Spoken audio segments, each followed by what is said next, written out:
Good morning, Oksana. Is that Good right? morning. Yes. Okay. How are you today? Good. Welcome to the Torah Holland podcast. Appreciate you so much for making some time to talk with me, and I'm excited to learn about you and your parenting journey with Arthur. Thank you. Can you tell me Nice a to little? have you here. Can you tell me a little bit about Arthur? Arthur, obviously the biggest thing that stands out, he was diagnosed with autism and he was also diagnosed with GTD, which means global development delay. Mhm. When did you guys find out about his diagnosis? I started to feel like something wasn't, I don't want to say something wasn't right because we loved him. He's right just how he is. But I did start to see something was off of him getting older. So as a baby, he was amazing. Mhm. And then when I started getting older, about one, getting closer to that two, he was amazing to me. But in public, I started realizing how different he is from other kids. Mhm. And that was including speech, even though for us, it wasn't a big deal because he's such an independent child, even from such a young age. He was very independent. He never wanted anything. He can just go up and get it himself. That's how he just was. Um, And I didn't really think it was a big deal about speech, but I noticed in public it was such a big deal. You know, we go out and we see kids doing this, and we're like, oh, and he's not doing that. And so we would always be like, well, there's reasons. We speak two languages at home. Maybe that's why he's not speaking. Mhm. So we always found like some kind of reasons why until about the age of 4. That's when we realized close to 4 when he started school we decided to get him tested. And then when he did turn 4, he was put to school, and he was like the school stated he needs to be in special educations and he needs help. And then he was diagnosed with autism too at the age of 4. Did you get any assessments when he was younger and you had your first concerns?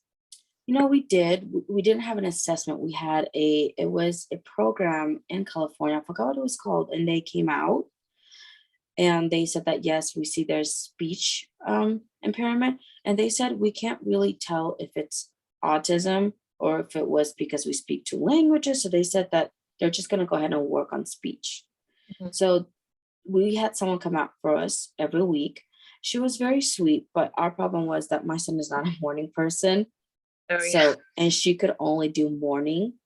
So it I felt like she was helpful to us, what little things we can do, but I felt like it wasn't at all helpful and for my son, Mhm. or as in with us as to what to do with our son. For example, her ideas was lock the fridge. It will make him try to speak or point to that he needs it.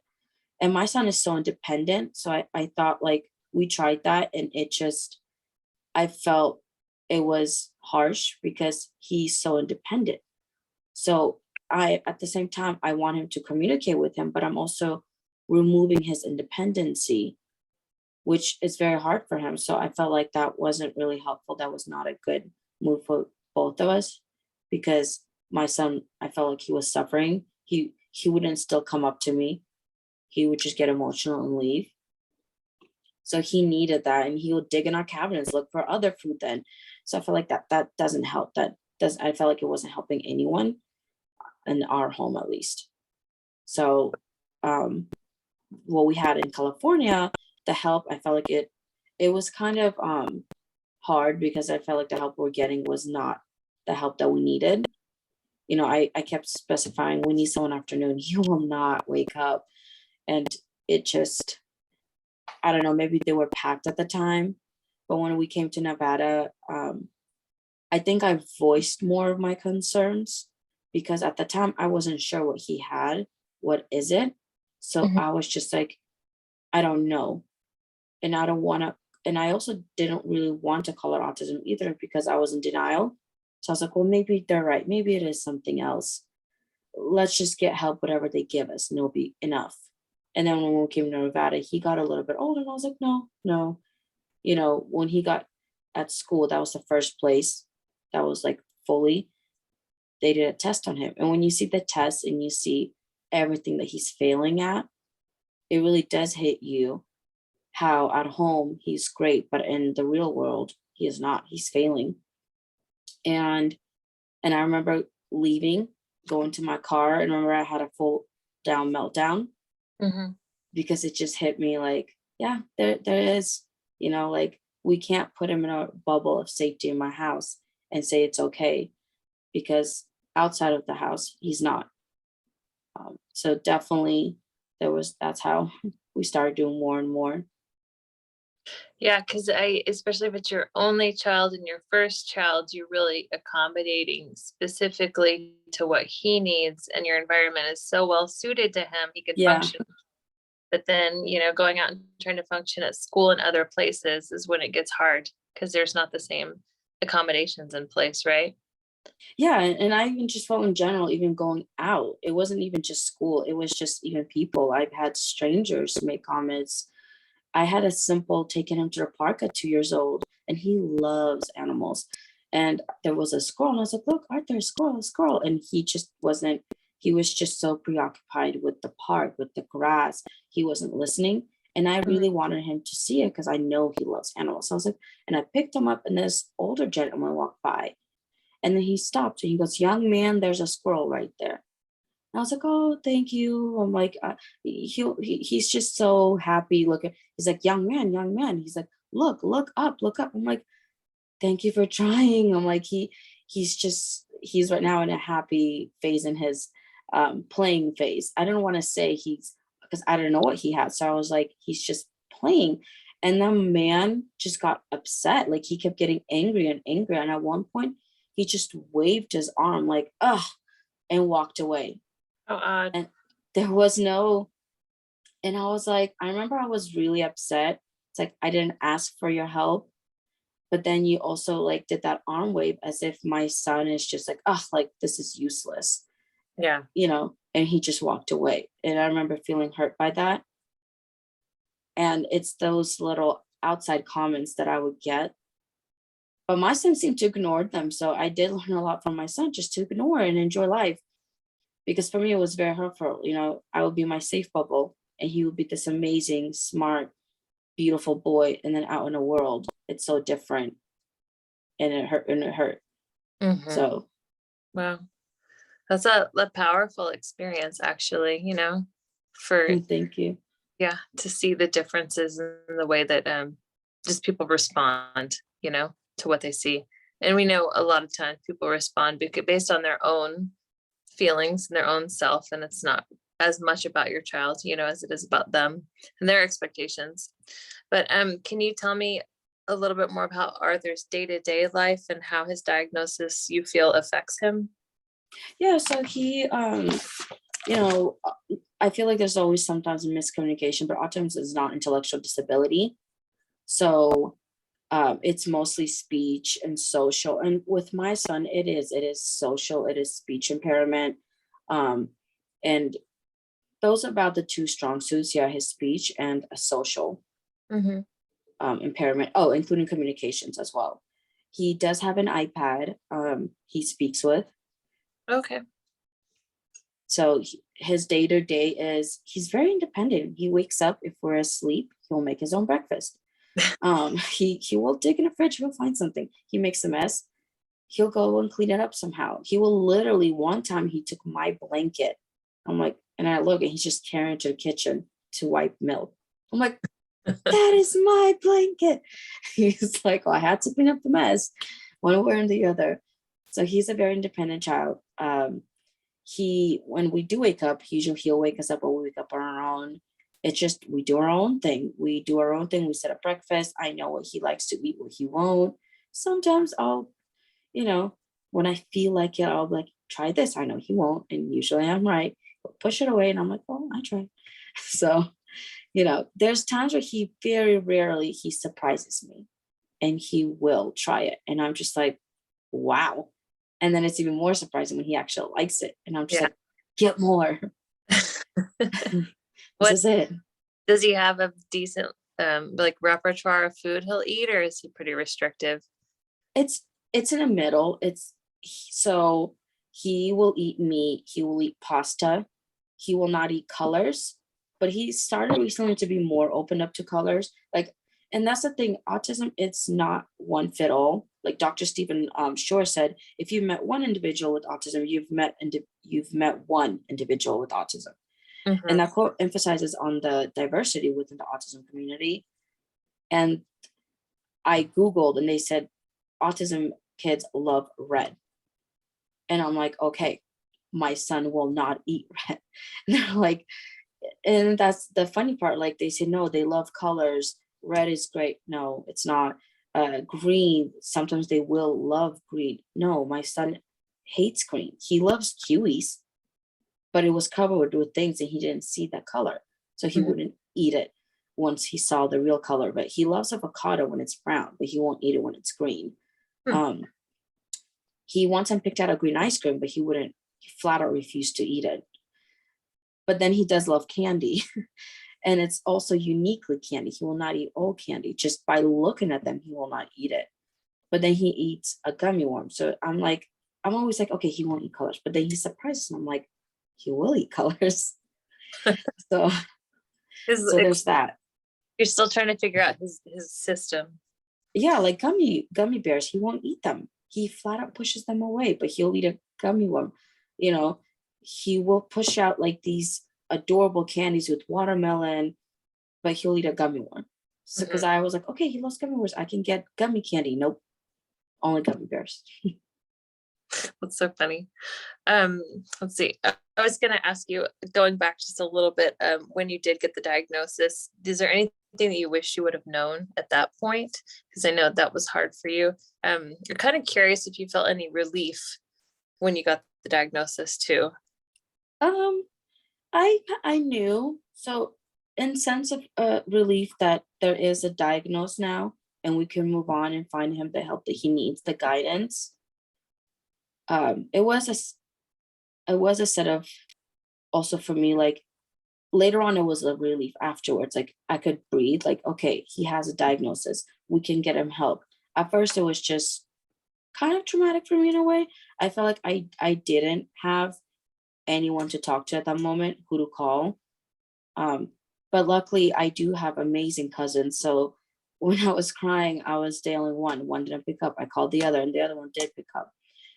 And after I calmed down with her, she did tell me like the positives about this. That now you know, and now you can get the help. And I was like, oh wait, that's true. That's very much true. So it did feel like afterwards talking with her, like that relief that no, it's correct. I could get him the help. Also, it doesn't change anything about him. Like this, he's been having autism. Mm-hmm. It's not like it's out of the blue. Oh, look, he picked it up. It's not like some kind of where, for example, I'm not saying anything wrong, but like, for example, someone who is fine and then later on they end up getting HIV positive. It's not like, no, where did I go wrong? What happened? Or, that feeling of could I've done something? And then that feeling of my life will be different now. And obviously you realize, okay, it's not that bad. My life can be just the same, just I gotta twerk it a little bit. With something that's born in, you're like, well, he's been in it. So, you know, it's more like he's been having this and now we just have to help him. It's not something new. Mm-hmm. That's really true. That's a really good insight. And that's what your cousin said to you. She worded it like, and it made me realize it more. So in her words was, you know, we all love Arthur. uh he is how he is. You don't have to have autism define him. It doesn't have to be something where you feel like it's bad. She said, if you don't want to, don't say it. Don't say he has autism. Just say this is Arthur, you know? And then later on, I did start to use the word autism because I felt it is not negative. It's Mhm. just what the perspective of the world is. And unfortunately, I would love to say this is just Arthur, but because people have such a stereotypical like, like why is he doing that? Or oh, he's a little weird. I do have to include autism part just so in a way my son won't be judged and they're gonna be more understanding. Mhm. And even then that comes with something too, because if I say with autism, he has autism, suddenly it's pity, suddenly it's judgment. And it's like, I didn't ask for that either. I don't need pity. I love him. He's an amazing blessing to me. So, there's negatives and positives with that too. Yeah, definitely hard. I'm sure you'll find a balance as time goes on of how to, express, describe him, but also without bringing in any negativity, keeping it positive and accepting. Yeah. Do you have a favorite memory of Arthur? Yeah. So a lot. One of the ones that are fresh in my mind is when he had a speech app, and he goes to a speech therapist, and it was the second week of his iPad, and I went inside to watch, and all he learned was to press I want. And it was a very just, I think it was like 6 columns Hmm. of words. Now he's a lot more. He has 5 columns with, I think, 8. So he has a lot more. Um, but once you click one, it goes to another columns, different ones, new page, new things, that kind of words for like I, and it'll take you to more of want. And all he learned was to do was I want. Hmm. And um he like we were teaching him, I was watching, laughing, like, like, oh, this is so amazing. Like he can actually, like, the future seems to be brighter with this. He can communicate. And the thing is, my son knows how to say the words. He will copy you, echoing they call it. He knows how to say them very well in Russian and English, but he just doesn't talk. So Hmm. he just has that part. So when we were doing it, out of the blue, he wrote, I am happy. Aw. And it was such an emotional, happy feeling because no one taught him that. No one even taught him to go on the page where the feelings, none of that. So it just felt amazing to see him. And he was happy. He was doing his dance. So it was amazing to see that he has communication. He always had it. It's just that we don't see it. So we don't really try to understand it. Mhm. And after a while, he just gives up because it's like, well, if no one hears me, why should I continue? So it was happy to see that in that moment. So that was one of the happy memories I have. Yeah, that's really cool. Um, that's what I was kind of ask you that if he's considered nonverbal, you said he just chooses not to communicate I don't think he verbally. fully chooses. I think he can't. A doctor said that he might just have doesn't make that connection that communication is important. So he does started to say things. Mhm. Um, Maybe it's because he also has been diagnosed with general delay disorder, maybe that as well. But he started to finally say some words, like he'll say point. He even started pointing recently to the fridge and say milk. But and he'll say all the animals. Like he knows all of that. He knows the dinosaur names. Like we caught him saying Pterosaurus or something. See, I can't even pronounce it. And I Googled what he was saying. He said it. He also says things in different languages. Uh-huh. He walked around saying Kirill, Kirill, Kirill all the time. And I'm like, what is Kirill? So I Googled it in other languages, and it's Japanese, it means giraffe. So I'm like, of course he will It's say. And sometimes we joke with my husband, like, young man, stick to one language, please. Like, we're paying for speech. But he's just like, no. Like, he goes through different, like, Swedish, Japanese, Spanish, Ukrainian. I'm Ukrainian too. So he goes to different languages. He goes on YouTube, and I don't find them. oh, He finds them. yeah. And I'm like, okay. And I used to be like, Arta, let's stick to English and Russian. And my mother-in-law would always insist on that, like, no, no. And I would go along with it Hmm. because I felt like in some form of way this was my fault and I need to try to make it right. But then I was like, no, I don't. Like, he is fine. He can enjoy those languages. Why not? He knows them. He clearly understands a lot of them, and he will even repeat them. So who's to say he won't be some in a future speaks 5 languages? And if he doesn't, it's his enjoyment. And I think in some form of way it's helping him. And even if it was not helping him, it's his hobby. Hmm. So, now I'm more affirmative, like, no, he can do that. Like, he's allowed to. That's his thing. That's really interesting that that's something that he stumbled on is he kind of has been sticking with. And thank goodness for Google, so you can figure out what he's saying. Yeah. There's times where Google doesn't help either, though. There's times where he would say a sentence and it's a different, complete language.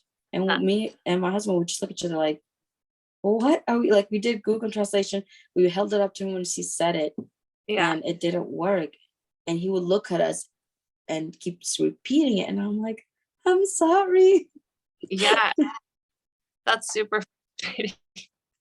I actually traveled last week to Mexico, but the little village we were in, they speak Mayan languages, and so the Oh, was trying to tell me I had like the exact same experience because she's saying it over and over, and I'm like, I'm so sorry, I don't understand, but it's so yeah. frustrating, because they're like, come on, put it together.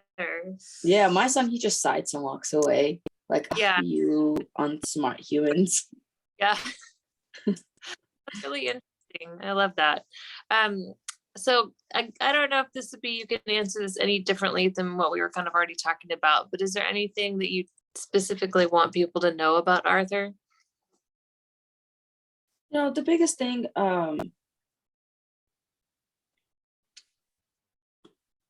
there's a quote from Melania Ye. I think her name Meltinia. She said, "My child is not a burden, not a charge or a punishment, but God's triumph, God's good, perfect gift." James chapter 1:17. And for me, that's something I want people to know, because I feel people always want to pity you. Um, Ableism comes in, Mhm. they, in a way, they're not doing it in a rude way sometimes. Sometimes they just, but it's like, no, like, unless you can ask, you can definitely ask, and I will answer you. There's no wrong question. But I feel like in America, there's always that proper and respect and what seems wrong. So like, oh, don't ask that. That's very disrespectful. While in my culture, it's like people ask, it's it's they bluntly ask, you know, well, what's wrong with him? Okay, Mhm. don't word it as wrong with him, but thank you for asking, because I can tell you. While um with I noticed here in America with Americans, I get a lot of kids who be like, why is he looking at me? And the mom's like, don't ask that. That's so unpolite. I'm like, no, that's okay to ask. Like, she has a valid question. This Mhm. is how she's going to learn about children with different needs. Or if you keep telling her no, stop, she's going to grow up with, this is a taboo topic, and we Yes. just hush and we just be respectful, and that's it. So definitely I would tell people, ask if you have a question. I don't think there's an embarrassing questions you could ask. You could word it differently, maybe, but that's still okay. Um, and I would also want people to know, talk to Arthur. There's the one thing, when they do find out he has autism, or I just say he doesn't speak, they right away communicate to me. Mhm. And that's just not people. I've had doctors do that, and it would be so fresh. I had a doctor look at me and say, well, can he walk? And I'm like, well, why don't you go up to him? He's your Mhm. patient, not Mhm. me. And it was so frustrating. And I didn't say anything. I would answer her questions, and then I would leave with Arthur, and I would be so frustrated. And I feel like a lot of people don't understand that, in a way, you are enabling a community of autism as well. Because you say, well, they don't speak, they're not social. No, they want to be social. They want to be speak. But as soon as they don't fit your criteria of like how to, you just shut them off completely. And Yeah. so what happens when they're shut off? They're going to build their own communication, their own bubble of safety, and their own friends where you're not in it. And then, unfortunately, there's, oh, well, they're so to themselves. They don't communicate. They're not social. But have you tried? I always tell people, say hi to Arthur 3 times. He will say hi back, because he's in his own world. So if you keep saying hi, he'll finally look up and realize you're saying hi, and he'll say hi too. And that's the thing. People will be like, oh, and then they'll talk to me directly. It's like, no, he's right here. He knows. Like, Yeah. he ignores you because he probably expects that you'll ignore him too. Yeah. And then continuing with that, then I think there's a more likelihood to talk about him in front of him, instead of in- including him in the conversation, if you've already started off with, well, he's just not going to participate, and then it continues to be a separate conversation. Yeah, for some reason people think when there's no speech, it's like as if there's no hearing. It's like, Right. no, there's still hearing. And or they're being very it's a stupidity thing where they feel like if they don't speak, they're not mindful. And so Hmm. again, it goes back to autism is not intellectual disability. Um, in fact, there's so much that whole like, oh, he must be a genius. Hmm. Okay, why is it that either autism is a genius or autism is intellectual disability? Like, no, a lot of people don't know. I've even written it down that 31% of children with autism are on intellectual disability, and that's 31, and their IQ is 70 or less, while 25% are in the borderline range, 71 to 85.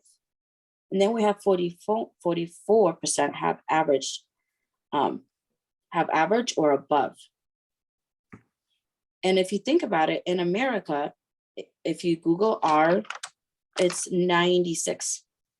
Our America people's highest IQ, like are not highest, but majority are 96.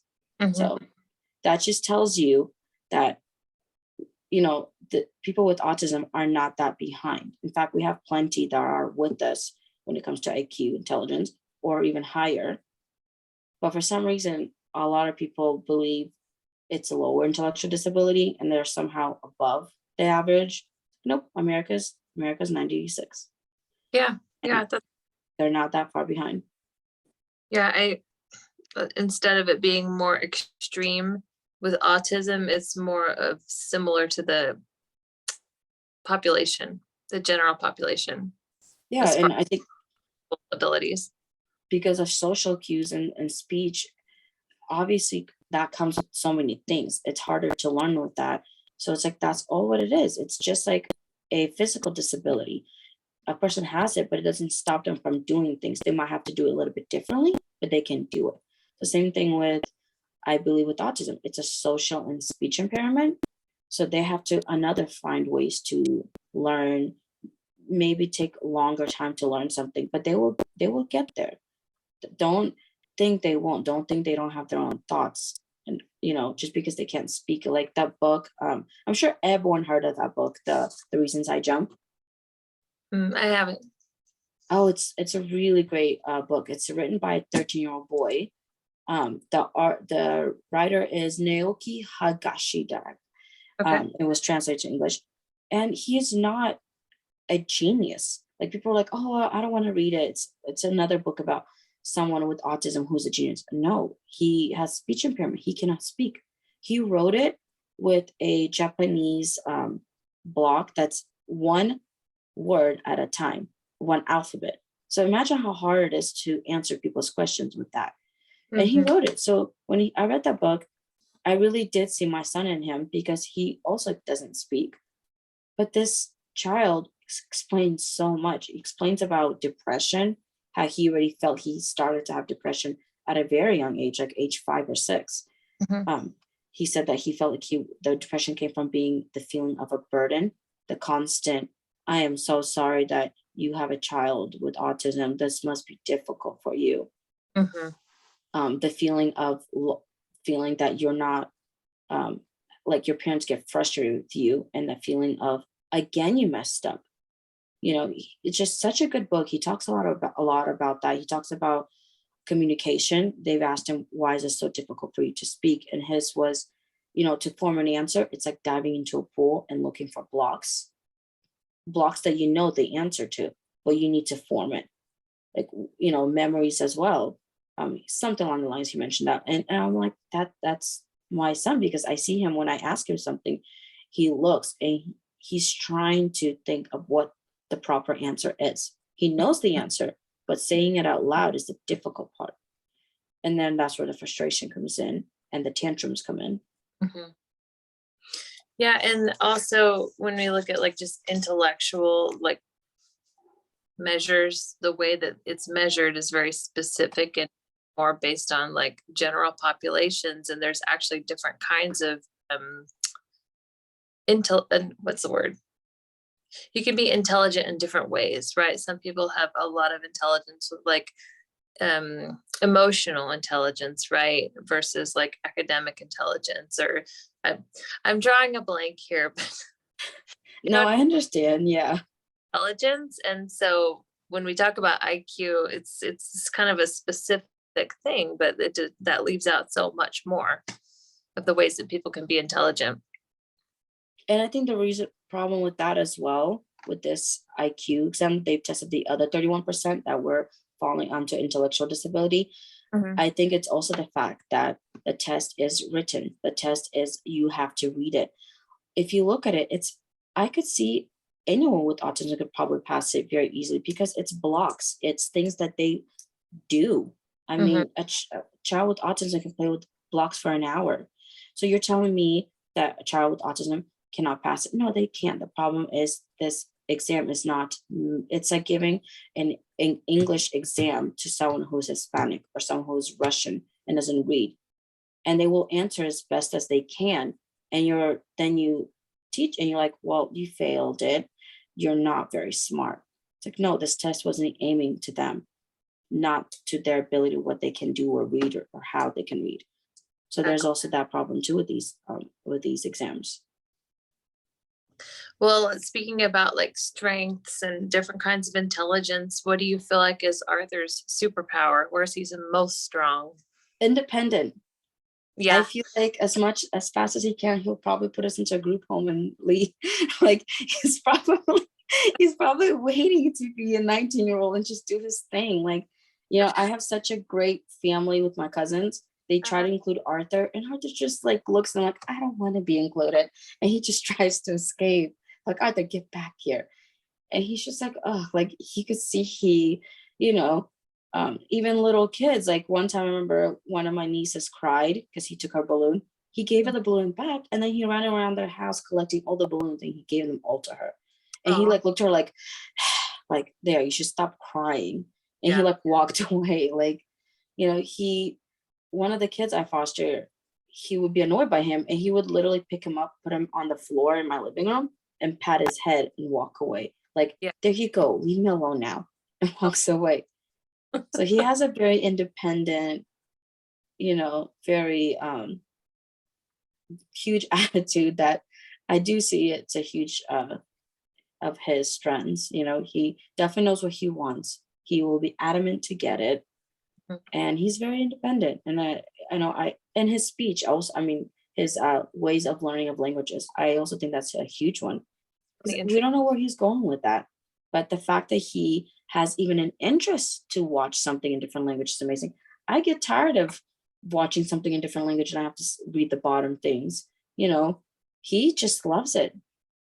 Does he? He's pretty young. Do you think he reads? Yes, he Yeah. does. So that's the school did stated he can read, but he has a hard time with reading the adjectives, the and, it's, all of that. But he can read, like, he knows cats, dogs, and I knew he knew because when we moved here when he was about 3 or so, I would get the words like cat, dog, house, and I would have him put him to the picture, put the Mhm. word on the picture, and he put them, and he mostly only had like 3 or 4 wrong out of about 15 or so. Oh, wow. So he, of course, there's frustration. He would get frustrated and get upset and angry if I'm telling him like this isn't it. This is, he'll get angry. I'm like, no, look, it says house, and then after a while, he won't make the mistake again. He will put the house back into the house picture. That's cool. It's really young. Let's see. Um, do you feel like you have a greatest lesson from parenting? Um, I think I do. I mean, I feel like one of the things I wrote was the breathing part, just to breathe was the biggest deal because I feel like we get into our head so much as parents. But when you have a child with some form of disability or disorders, um, definitely you have a hard time of breathing. You soak in what everyone says, and I feel like there's a big one is you need to breathe. You need to remind yourself it's okay. Another one's no excuses. I learned I need to stop making excuses for people's behavior when it comes towards my son, Mhm. and not in a mean way. I mean in a way where if someone says, "Well, he needs this," I know he needs that something else. I know he needs like B. And they keep saying, well, we think he needs A. And then I learned, you know what? I need to stop making excuses saying, well, maybe they know better. No, you know, he needs B. And then let's move on to that. Like, and it made me feel better. Like I could actually say that more now. I feel more, I guess you could say like more stronger that I can voice for my son. Before I would be too nervous to, because I felt like, what if I don't know what's best for him? And obviously, I do try to listen to others because, doctors and everyone, they are just trying to help. But again, the parent, you are with them 24/7. You are their advocate. You know, even if it is biased, you know more what you feel, how they are, especially with my son doesn't even do well with tests outside of the house. He does Mhm. amazing at home, not outside. So if we went off with what people would say, my son would be fully in special educations, um, fully in there with very too little, no, like out, and they probably wouldn't know what's his abilities. I mean, even to this day, I recently had them tell us we were surprised either Arthur learned very fast or he just hid it from us. I'm like, no, he hid it from you because he doesn't really know you. So he Mhm. hid it. Mhm. It's really, yeah, I could hear some of the stories that you were telling me about the beginning of, like when you had the therapy at home and it wasn't the right time versus now, like your confidence and your ability to advocate for him has definitely grown. Um, how do you feel like parenting has changed you as a person? Um, it made me be it made me realize what people say and do don't matter. What matters is what I do. And it made me sound as weird as it sounds, with art then maybe try to be more kinder. Mhm. Um, because my first reaction is upset and anger when someone says something that's rude or someone stares. It you want to be their little army. You want to protect them. You want to get in front and be like, excuse me, or stare back at them. But with Arthur, he's such a kind, he he doesn't seem to care to notice what people say. He doesn't seem to care to want to even. People say like, well, it's a social, maybe it is. But I also noticed that my son doesn't really care. Even if a kid takes a toy away, he will get upset. Some rare occasions he'll try to get it back, but usually he'll just walk away. He doesn't want a confrontation. He wants to enjoy his life. And that made me realize I need to be more like that. I need to try to enjoy my life more. So as a parent, I started to more realize to let go of things, to enjoy life, to try to be more kind, even if someone doesn't fully understand you, and just say, okay, and just walk away. That's good advice and a good lesson. Do you have any other advice for other parents? um, Definitely have your own, like you need a, what do you want to call it? A social, like for you, a group. You definitely need that support system. When I moved from California to Nevada, I realized how much support system was so important and how much I lacked it when I moved. Mhm. I just remember my cousins always being there for me. Simple things about my son. I would even cry and call them and complain, and they would make me feel better. They would twist my emotions to a whole 360 degrees. Uh, Simple things, even just to babysit him, like moving here, it was so hard. I realized I had no one I can trust with him. Mhm. Um, and then, like, I did have my brother in law, his wife. I did one time reach out to her to babysit, and she did. And I was so grateful. But it's just that fact that it's such a difference with like when we moved here with my husband's family to when I lived with where they already kind of knew and they were more like it's fine, and they were, I don't want to say in a mean way, like they were more supportive because people have their own life, people have their own things. But with my family, I felt like they just included me, and that means they included Arthur. How he is, it doesn't matter. I didn't even need to tell them he has autism. It was like, well, that's fine, and let's move on our day. Mhm. Let's make sure we put a special lock on the door so he can't escape, and we're good to go. While living in Nevada, I did feel I had to constantly explain myself, what's with Arthur. what's going on, why does he do this, why does he do that, I have to explain that no, what he's doing is okay, that's just how he is. Yes, I know he's on the floor, that's called stimming, he needs to, you know and that was definitely something. So I would tell to parents, have your support system, stick to it, because you will need it. It's also okay to have two different types of support system. I have a Facebook autism group, have that. I'm sorry, I thought you were going to continue on. Oh, So have kind of more of like the special needs world, the autism world support, and then also support outside of that that's more just for you, like interpersonal. interpersonal, but also who accepts, because my cousins, they know how my son is and they love him regardless, and they work around him. They know how he is, they work around him. Like her kids, when we go to a store, they will go get an animal because they know Arthur loves animals. And it's like, that's the appreciative part. While, living here, it's kind of hard because you don't want to keep saying, "Well, he has autism, he has this." Or, well, sure, we can go to the mall, but after a while he'll get tired. Like, they already know. So in a way, they would already consider me, they would consider how Arthur is, and Mhm. we'll just go along. If it doesn't feel like it's a burden, it doesn't feel like you have to ask, you don't feel like, like, "Ah, this sucks, like I'm probably ruining their time." You feel Mhm. accepted, you feel loved, and you feel that they think about you automatically, when we plan out outgoings. Um, and I don't have to explain much to them, and I want to explain things to them because I feel like they're positive. While, with my husband's side of the family, it was hard to even say the word autism to them, because it was just, well, why? Mm. Why? Where we come from? The why does he do this? Why does he do that? Well, is he going to get better? What are you doing to stop it? Like, and maybe I am just looking at a different way. Maybe they were just curious and like, well, what is this? Because both of them are Slavic. My family is Slavic, they're Slavic. Um, Maybe they just don't have kids either. So for them, this is difficult to understand what's going on. But for me, it was just such an anxiety Mhm. form to like, oh, someone's coming over. Arthur, stop being on the phone. Say hi, say hi. And there's, that anxiety of judgment, that anxiety of trying to um, explain my son. Yeah, try to like be more normal or like look a different way or act a Yeah. different. Yeah.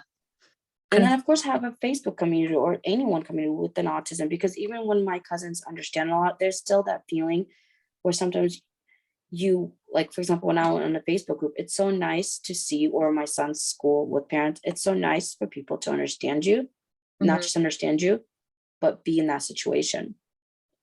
Yeah, Like, there's go ahead. nothing like, that connection, at least with some people who are in the exact same boat and totally get it, you know? I think Yeah, that like that's we a had a re parent and we joke around about our kids.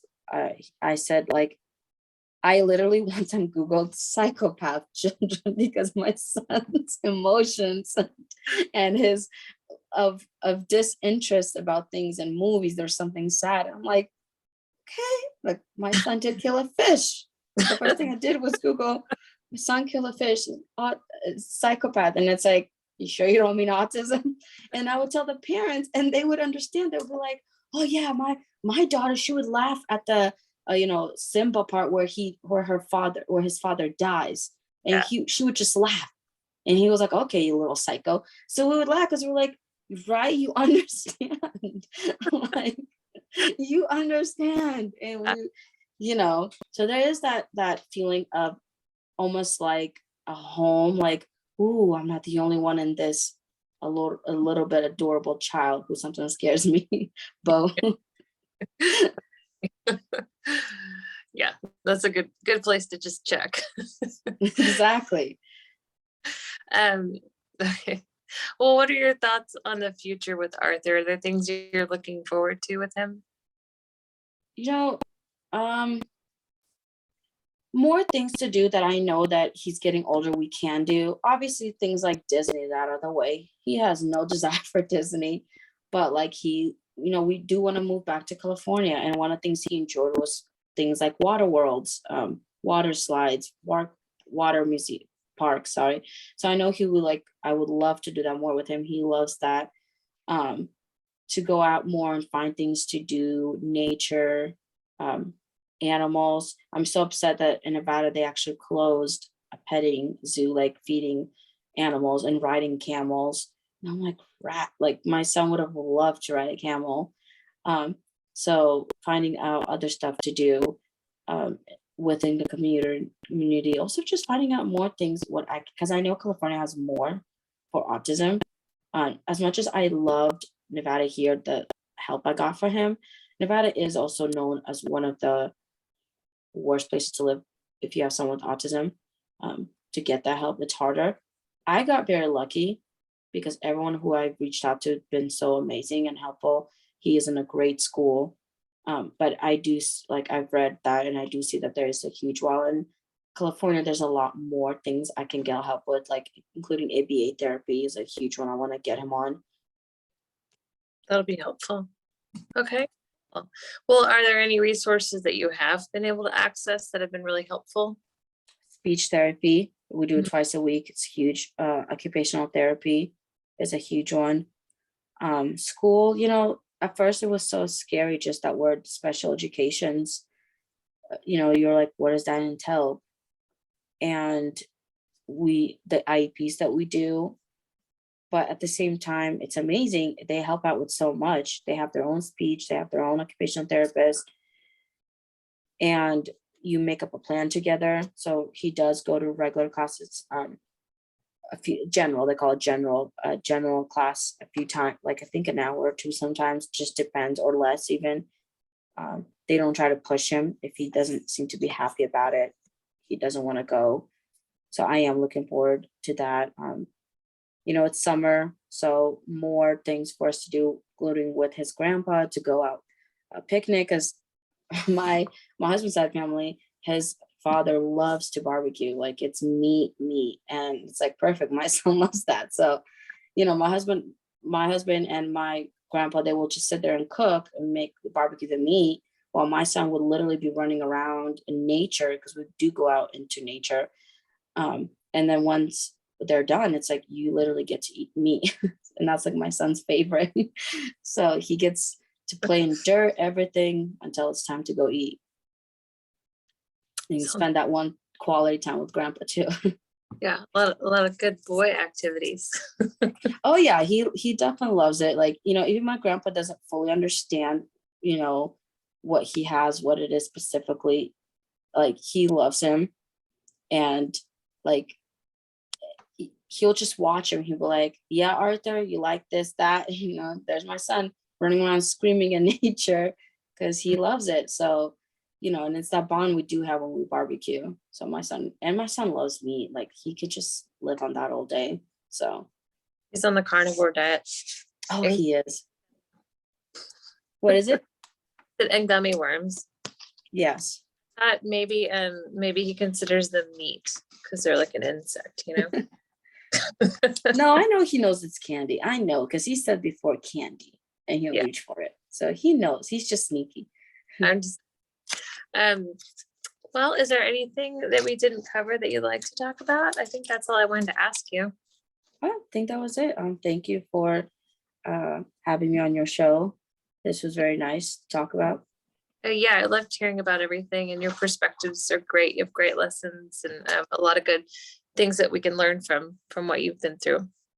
And Thank I you. love and love for you to have a great day going forward. Thank you. Have a wonderful day too. Bye-bye. Bye.